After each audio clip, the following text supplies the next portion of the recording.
ভারত বাংলাদেশ যুদ্ধ লাগে শক্তির তুলনায় বা বুদ্ধির তুলনায় অস্ত্রের তুলনায় আমরা হারবো, কিন্তু সাহসিকতার দিক দিয়ে আমরা জিতে যাব। কারণ আমরা বাঙালি দেখিয়ে দিয়েছি, যখন পাকিস্তানের প্রচণ্ড পরিমাণ যুদ্ধের বিমান, টাং, পারমাণবিক মিসাইল ছিল, তখন কিন্তু আমাদের হাতে শুধু ছিল লাঠি আর হচ্ছে ইট পাক্কেল। আমরা সেটা দিয়েই তাদের সাথে যুদ্ধে জিতছি। আমরা মনে করি ইন্ডিয়ার সাথে আমাদের মুসলমান রাষ্ট্র ইমানের শক্তিতেই তাদের সাথে আমাদের যথেষ্ট, আমরা তাদের সাথে পারবো। এবং তাদের সাথে লাগলে পুরো বিশ্ব, অন্তত আমি মনে করি 2-1টা দেশ বাদে সব দেশ আমাদের সাপোর্টই করবো। সেই দিক দিয়ে ভারত পিছিয়ে যাবে। আর হচ্ছে যদি আপনি পারমাণবিক করেন, আমরা চাইলে বাংলাদেশে পারমাণবিক বোমা তৈরি করতে পারি। আমাদের সেই সম্পদ, আমাদের সেই মানে আধুনিকতা আছে। যেমন আমাদের সিলেটে অনেক ইউনিক আছে পারমাণবিক বানাইবার জন্য, সেটাও তারা বানাইতে দিতে চাইতেছে না। এই কারণে তারা জানে যে আমাদেরকে কবজা করার জন্য তারা যথেষ্ট, আর এটা যদি বানায় তারা এটা হুমকির মুখে পড়বে। এই কারণে তারা এই শত্রু হিসাবে এটা বানাইতে দেয় না। আমি মনে করি বাংলাদেশ সরকার এবং বিশ্বের দেশগুলো যে আমরা একটা বড় রাষ্ট্রের আওতানে, একটা বড় মহারাষ্ট্রের আওতানে আমরা একটা চিংড়িপুটি বয়ের মাধ্যমে আছি এদের আতঙ্কে। আমাদের এটা বানানো দেওয়ার আন্তর্জাতিকভাবে এটা স্বীকৃতি দেওয়া উচিত যে আমরা এই পারমাণবিক বানাবো, এবং তারপর আমরা আমাদের শক্তি অনুযায়ী আমরা আমাদের দেশকে উন্নয়ন করে নিব ভালো বন্ধুত্বপূর্ণ রেখে।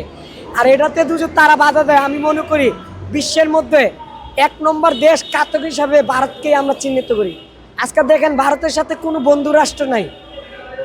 পাকিস্তান বলেন, চীন বলেন, মায়ানমার বলেন, নেপাল বলেন, নেপাল কিন্তু এদেরই জাত। নেপালেও কিন্তু হিন্দু সংখ্যা বেশি, ইন্ডিয়াতে হিন্দু সংখ্যা বেশি। কিছুদিন আগে দেখেন নেপালের সাথে যুদ্ধে নেপাল কি ডাইরেক্ট হুমকি দিয়েছে যে তোমাদেরকে আমরা চিহ্ন করি, তোমাদের খাবার আমরা বয়কট করি। এদের পণ্য বয়কট করছে নেপালের মতো দেশ। তো সেই ক্ষেত্রে আমরা বাংলাদেশ কিভাবে তাদের বন্ধু হইতে পারি? আর আমরা যদি বন্ধুত্বের হাত বাড়িয়ে দেই, তারা আমাদের একটা লাশ ধরিয়ে দেয়। এই যে 7 জানুয়ারি আসতেছে ফেলানির দিবস, আমি মনে করি এটা ঘোষণা করা উচিত। আমাদেরকে ফেলানির মতো ঝুলিয়ে রাখা হয়। এই ইন্ডিয়াকে আমরা কখনো বন্ধু হিসাবে আর স্বীকৃতি দিতে চাই না, আর আমরা জনগণও চাই না। আমি মনে করি একটা ভারতের 2-1টা মিডিয়া আছে, এই যে ময়ূররঞ্জি না ওরে কী কই, আমি ওরে মনে করি হকার সাংবাদিক।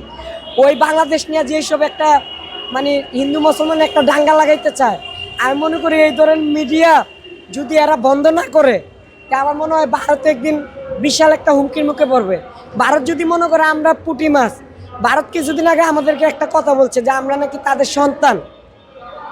বাবা সন্তান ঠিক আছে, একজন বাবা দুটো সন্তানের মানুষের মতো মানুষ করে সন্তানের সেবা যত্ন পায়, আর সন্তানের দুটো অসৎ বানায়, সন্তানের হাতে বাবা নিহত হয়, নাহলে বৃদ্ধাশ্রমে যাইতে হয়। তো আপনিও সেইভাবে হইবেন, আমাদেরকে যেমন তৈরি করবেন আমরা সেইভাবে তৈরি হয়ে আপনাদেরকে আক্রমণ করুন। তো আমরা ভয় পাই না। পারমাণবিকও আমাদের বানাইবার যথেষ্ট পরিমাণ চেষ্টা চলতেছে, আমরা বানাবো ইনশাআল্লাহ। সেই আশায় আমরা ভারতকে হুঁশিয়ার করে দিতেছি, গৃহযুদ্ধে আসবেন, জিততে পারবেন না। তার প্রমাণ কিছুদিন আগে আপনি দেখছেন বর্ডার সাইডে আমাদের সাধারণ জনগণ কীভাবে লাঠি ছুড়া লইয়া গেছে। এতে আপনারা বুঝতে পারছেন বাঙালি ভয় পায় না। ধন্যবাদ।